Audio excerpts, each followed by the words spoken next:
All right, so the Eagles started off 10-1, and are now 11-6, and are being exposed on a weekly basis. Just lost to the Giants. Their offensive stars are injured, and you said their defense might be the worst in the league right now.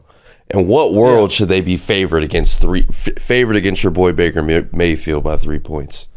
Well, listen, the Bucs are on not the a road. really good team. Yeah, of course, but I mean the Bucs are not a good team, and this is just based in the overall talent of the rosters and what people thought of these teams before the year. But you're correct. The right side of this right now is the home dog. And it's not like the Bucs. And the other part of this is Baker is hurt. And if you watched Week 18, I mean, he went into the game hurt, got hurt even more in the game. They didn't exactly play great in this football game against Carolina. They won 9-0 on the strength of 3 field goals and a fumble into the end zone by Carolina that should have been a touchdown and another touchdown called back. But Philly is falling apart. And so I've got a question that might seem outlandish, might seem unfair.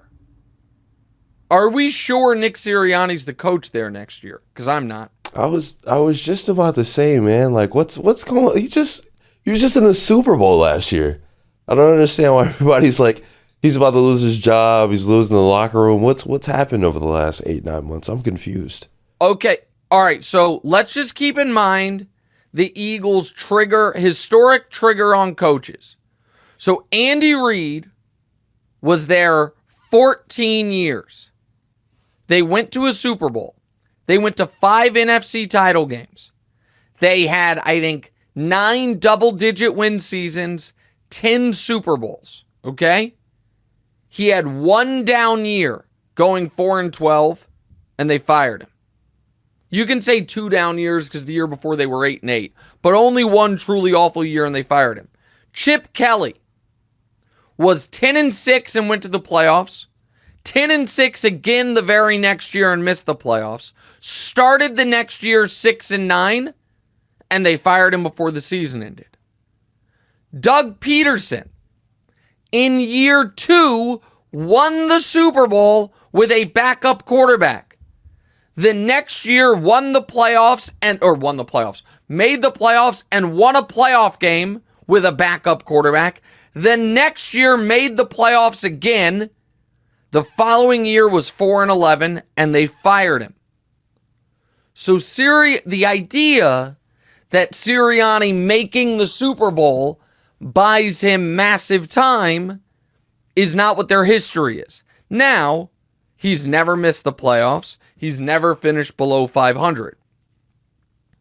But if you go from 10-1 to losing 6 of 7 to finish your year, including Drew Lock beating you, Kyler Murray beating you, Tyrod Taylor beating you, and then Baker Mayfield in the playoffs beating you, that seat's hot. And let me throw one other wrinkle into this. What if Philly gets on good authority, if this job were to come open, this is where Bill Belichick would want to go. Stay in the Northeast, marquee franchise, first-round picks all over the defense. His buddy Matt Patricia's already there to give him the lay of the land. Say what you want about Jalen Hurts, better than any quarterbacks Belichick's had since Brady. Go from no wide receivers to 2-star wide receivers. It's something.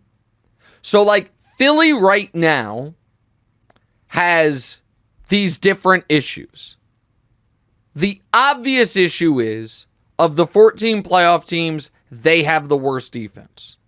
It's objectively terrible at everything. Everyone cooks them. They had Shield Kapadia pointed this out. They had a 10-drive stretch against Kyler and Tyrod Taylor. 7 of those 10 went for touchdowns. The defense has no answers. That's not getting fixed this year, okay? That is the obvious flashing red light problem.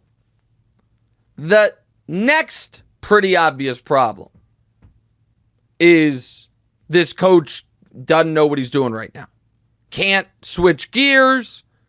And when I said I want to see how Nick Sirianni deals with adversity, we know how he deals with success. Like a pugnacious child. How does he deal with adversity? Right now, the answer is not great. We know those things. And then DeMonze, there's the problem that's not necessarily a problem. Let's call it a concern, a question that you almost have to whisper. You don't want to say too loud, but it's bigger, long-term, than any of the other issues I just mentioned for the Eagles. And that's this one. How good actually is Jalen Hurts? Are we sure? Hey, Jalen Hurts, are we sure? Great. Cowherd brought this up. Or no, was it No, Kevin Clark brought this up. Pardon me. And it's an interesting take, which is right now, close your eyes and imagine the 3 best Jalen Hurts moments this year. Just think about what you see when you do that. And then answer this question. Was he playing football or at a press conference? Uh-oh. Dude, I'm just asking. When I asked you, this is Kevin Clark's point, but it's a good one. If I ask you, what are your favorite Jalen Hurts moments, does a play come to mind or does a quote come to mind? That's terrible. Because right now, I think it's a quote. I think it's a few quotes, and they're all good. And so, you have to at least consider the fact, in college, nobody thought this guy was a franchise quarterback in the NFL. He wasn't drafted like he was a franchise quarterback in the NFL. His first and second year in the league, he didn't look like a franchise quarterback in the NFL. This year, with the league's best offensive line, 2 of the best receivers, he's not playing like a franchise quarterback in the NFL. Was last year an aberration? It's a concern. Now, the counterpoint to that is watch the Super Bowl. Turn on the Super Bowl and tell me what you think. That is the counterpoint to that. So I'm not saying this is a definitive take, but it's a concern. It's a concern. And so, too long didn't listen. The Eagles are cooked. And some people say it's the curse of Big Dom. Other people say it's the curse of Sirianni cursing out Chiefs fans. I don't know. Well, it's one or the other, but it's gone downhill since those moments. Hey, thanks for watching. Hit the subscribe button to get more from the show, and make sure to click the bell to get notified every time new content drops. Check out full episodes of What's Right wherever you get your podcasts, or just click the link in the description below.